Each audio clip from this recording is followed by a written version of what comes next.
Joining me now to talk a little bit about business, the future of work here in the state of Michigan, is Jeff Donofrio. He is the CEO with Business Leaders for Michigan, the new CEO of Business Leaders for Michigan. It's good to have you here, Jeff. Thanks for having me. Very much appreciate it. So tell me about some of the early conversations that you're having up here on Mackinac, because everyone is looking at productivity, growing a workforce, getting people back into work, and an entirely different work environment that we've never had before coming out of COVID. Yeah.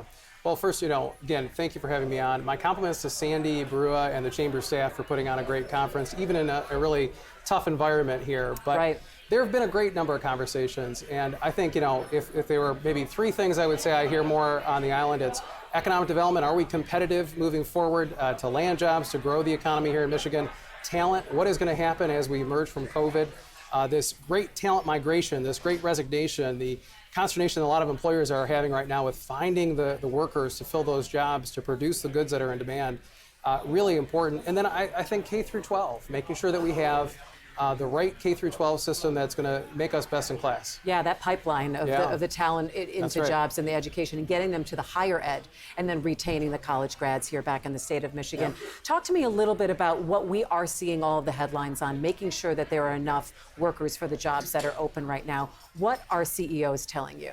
Yeah, I think this is not a new issue, right? Of course, we were having talent gaps before the COVID crisis hit us.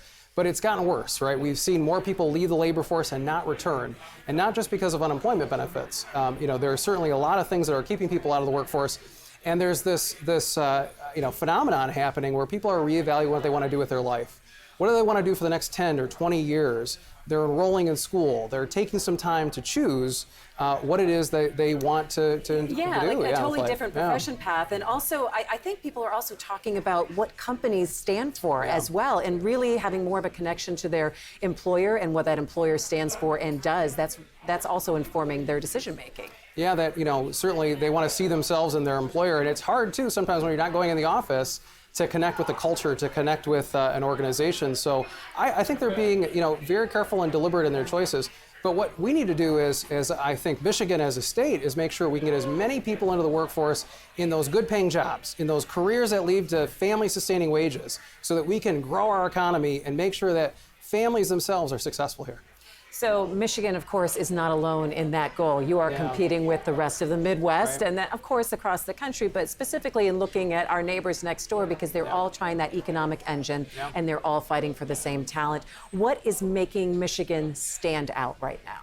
Well, I think what is something that we're tracking very closely is, can we emerge from this pandemic stronger as a state? And one thing that all of us have right now, all of our competitors have, is a whole bunch of federal stimulus money that we get to choose how we're going to invest it. Some people are going to invest it very wisely, and they're going to have great outcomes. Some people might light a pile of money on fire, warm themselves for about 5 minutes, and then nothing will have changed. Okay, so tell me, what is investing that money wisely according to you? I think it's investing in accelerants, helping people get better skills, be able to remove barriers to work. Childcare being a good example of that, right? How do you help more, especially mothers, get back in the workforce who may have had their life disrupted during COVID? I think you look at improving systems. How can you make a system more efficient? Like, could you combine back office entities at different institutions? Like maybe 2 school districts can share an IT professional. That improves, that gets more money into the classroom. You can do things to help us be more competitive in terms of job creation. Could we create some industrial sites that would be ready to go for investment, having that infrastructure in? There's lots of those types of investments, one time, that don't put us on the hook for lots of continuing dollars. They have to be put in this after these dollars leave or expended.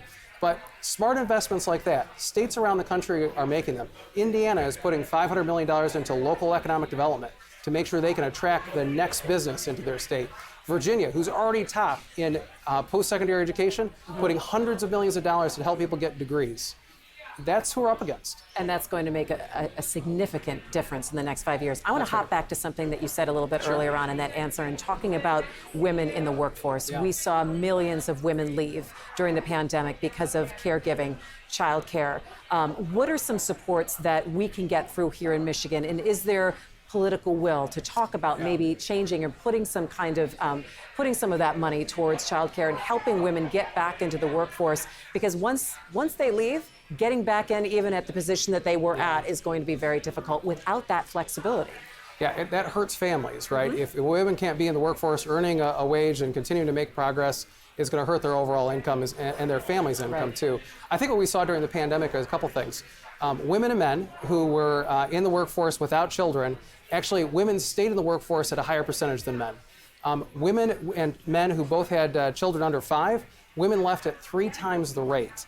So you can see the effect of childcare and how women in particular are disproportionately affected by this. So the state has already talked about, Republicans and Democrats, how do you come around and put more money into childcare? How do you develop more of that childcare pipeline? Because there's just not enough childcare facilities out there right now. There's not enough childcare workers. So this is not just about throwing money into more childcare immediately on demand.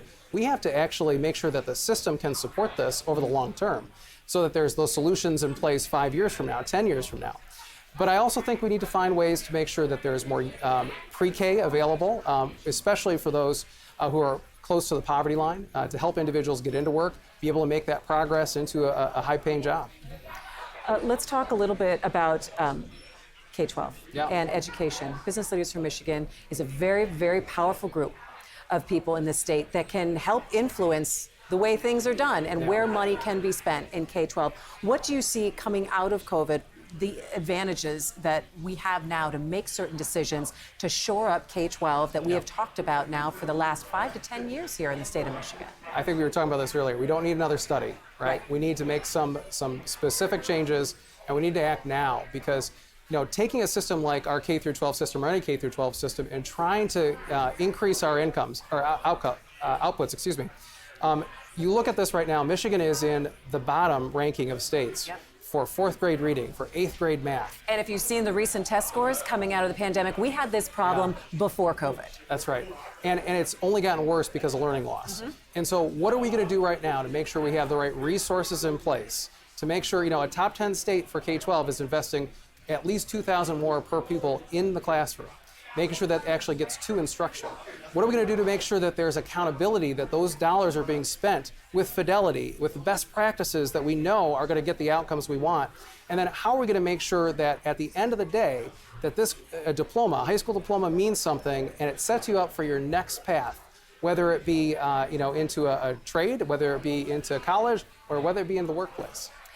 Let's talk a little bit about, as we're wrapping things up, in the workforce of the future. So many times we talk about all the negatives that the pandemic has caused and the disruption. Sometimes disruption is some of the best things, and it brings off a lot of creativity and says, gosh, we could have done this a long time ago, but now we were forced to, and this is actually better for us in the long run. What have you seen in terms of work and productivity that has changed for the better since COVID? Well, I think this hybrid work model actually presents an opportunity.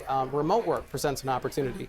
You could be working for Facebook in California, but be living here in Traverse City or in Mackinac Island. So it gives us a potential to attract a new set of talent to the state of Michigan, or have some of our talented individuals be able to get jobs with companies they never would have considered and never have to leave their home state. I think there's other opportunities here too for creativity. I mean, look, the whole hybrid model and approach to work is going to open up new activities, new ways of looking at cities and communities that I think we could be a leader on. All right, it's going to be very interesting to see this work as it progresses. Jeff Donofrio from Business Leaders for Michigan. It's good to see you. Thanks so much for the time. Really good to see you too. Yeah, enjoy the rest of the conference. Thanks very much. Okay, we'll see you soon. And we will be right back. Stay with us.